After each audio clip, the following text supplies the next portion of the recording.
इस हवाले से बताएंगे कि इस बजट को आप कैसे देखते हैं? बिस्मिल्लाहिर्रहमानिर्रहीम।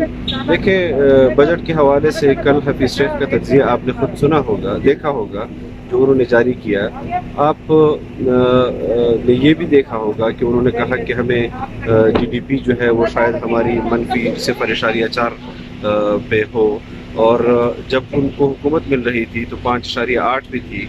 फिर कोरोना से पहले 2.3 और 2.4 पर उनके अपने आदाद शुमार हैं।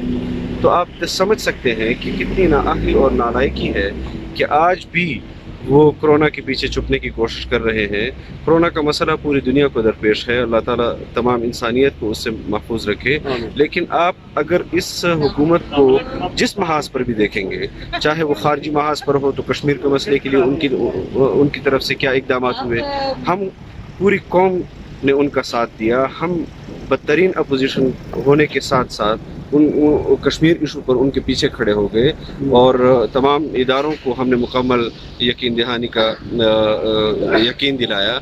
और उसके बावजूद भी उन्होंने बजाय इसके कश्मीर के हवाले से कोई इकदाम करते, वो टमाटर में फंस गए।